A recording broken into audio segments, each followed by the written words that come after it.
Hey guys, Brett Hadley here. Thought I'd do a quick video tutorial on how to do either pre-recording video for posting onto your Facebook or YouTube, or live streaming, how to up your quality both audio and video wise.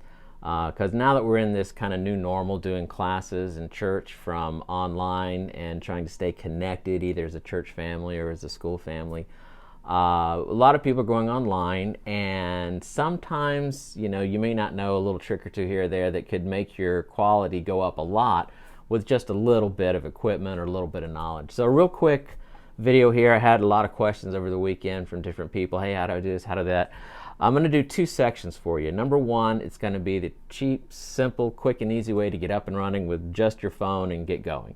And then another section, I'm going to show you how you can actually do the camera setup with a professional TV studio, and everything looks really slick and pro. It's actually not as hard or as expensive as you might think. But first of all, section one, how to just get up and running and have good audio, good video, whether you're doing it for a class or a Sabbath school or a church or whatever. Number one, you're going to need a camera, which is going to be your cell phone. Now with a one camera setup, Apple, Android, doesn't really matter. Get your phone, and you need to do two things. Number one, go into the settings and make the settings for your video as high quality as it'll do.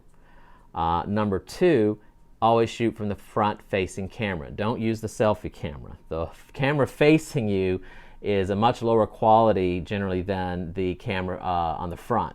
That's the one used to make pictures and video of high quality. So don't use the selfie camera, even though you're going to be tempted, oh, I need to see myself looking at. It's much better to use the front facing camera. That'll give you the best quality. Okay, so number one, camera with your phone and highest settings that it'll do, and use the front facing camera. Number two, you need to stabilize the phone. So husband, wife, son, daughter, cat, dog does not qualify as a stabilizing device. You need to get a tripod. There's all kind of options, and you probably already have one laying around somewhere maybe. But a tripod of any greater quality will work. We're not talking about a heavy duty need here, but you need to get one, and you can use a regular tripod. Here's a couple options on tabletops. These tend to be a little cheaper than full-on tripods. They range everywhere. I think this one was $5 to $50 depending on how big or how robust you want them to be. Okay, but very inexpensive and very easy to set up and use right in front of you on your desk or your table. So again, you need your camera, highest settings, shoot from the front. Number two, you need a stabilizing device, tripod. Number three, you need a way to get your phone onto the tripod. What I'm using here is a simple $6 spring load tripod mount, and you just take your camera, or your phone rather, sorry, you drop it in there and it's done. And it's easy to get in, it's easy to get out, and it works just fine. Again, $6. Now if you'll search on Google or Amazon cell phone tripod mount, you're going to find all different kind of options from $6 like this all the way up to $150 for a full-on metal camera cage for a cell phone, and a lot of options in between.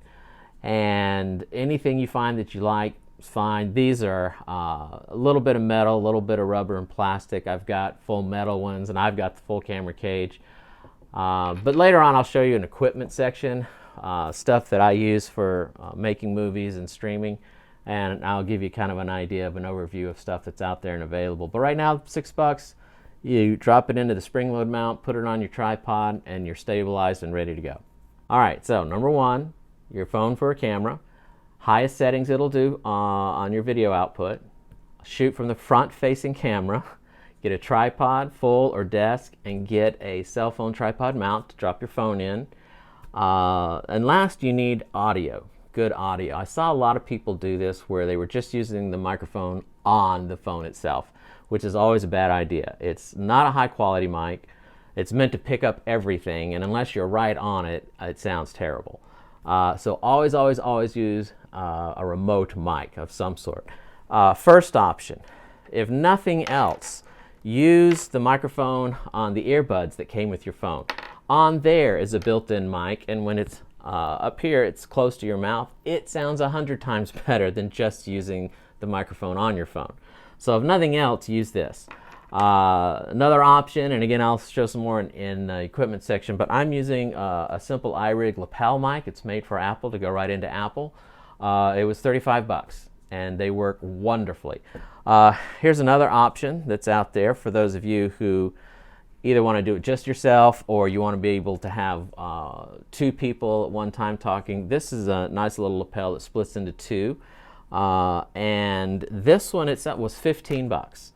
So for very little money, you can get a mic that's going to give you 1,000 times better sound. And if you're teaching a class or preaching a sermon, you want to sound good. So highly recommend getting some sort of external microphone that goes into your phone. Now, how to get it into your phone. You may have a microphone already laying around, which is great. You can use just about any microphone you have. With Apple, and I'm going to talk about Apple, it's a little different than Android. With Apple, you're probably going to have to use some sort of adapter to get a microphone into your phone or your iPod, or iPad, sorry.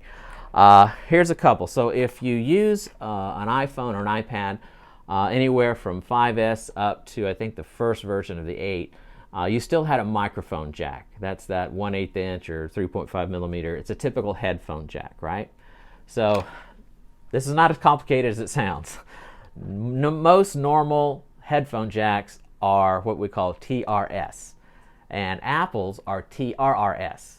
And basically all that means, a typical headphone jack, like on Android phones and on Walkmans, for those of you who remember what those things are, it only goes one way. The audio goes out. So whatever you're playing goes out into your headphones.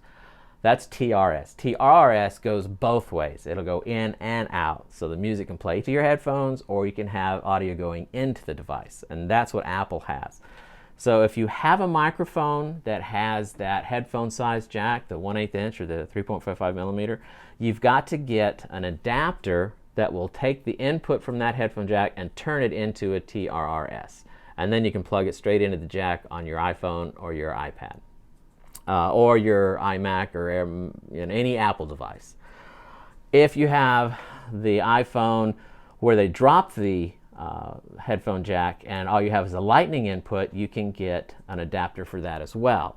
And you simply plug the headphone jack into the one end and it's Lightning into the other, and that way you can get, if you have something laying around that you want to use and it has that 1/8 millimeter or 1/8 inch headphone jack size, you can use one of these to get those into your Apple device as well.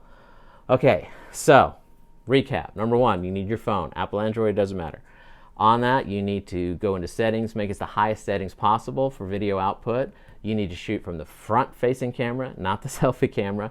You need to have a tripod or stabilizing device. You need to have a mount for your phone that will go onto the tripod. And then you need some sort of external mic, either the earbuds themselves or some sort of lapel. In the equipment section, I'll show you some options for what we call shotgun mics. You can mount on your phone and it's a nice mic. Or if you have a mic laying around, you can use that as well. Now, if you have an XLR mic, that's your typical mic you would see in churches and schools, an XLR, there's an adapter that an iRig has an adapter. You can take that and plug it into there and it'll take you right into an Apple device as well. So there's an adapter for using XLR mics if you have those at your church or school or just lying around the house. And that will get you audio, but always use an external mic. Gets you much better audio. Those simple things will up your video and audio quality to a much higher level, and you'll look good and you'll sound good. All right, last thing on this, if you have a situation like you're in your office or somewhere at home and you have really bad lighting, I would suggest getting a couple of clamp lights. Again, 10 bucks for a clamp light. They're cheap, they're easy. Just mount it up about 6 feet away at an angle, and you're going to look great. You're going to have much better lighting. You'll be able to be seen. And that will give you again a higher quality look. So if you have dark lighting or not really bad lighting where you need to shoot from, think about adding a clamp light or two, and I'll show you more of that when I do the full-on multi-camera setup. But even that little bit of light can greatly increase the quality of your video. All right, so that's section one. Hopefully that'll get you up and running quick and easy. Just your phone, tripod, mount, external mic, and a possible light if you want. And it will get you up and running with really good results.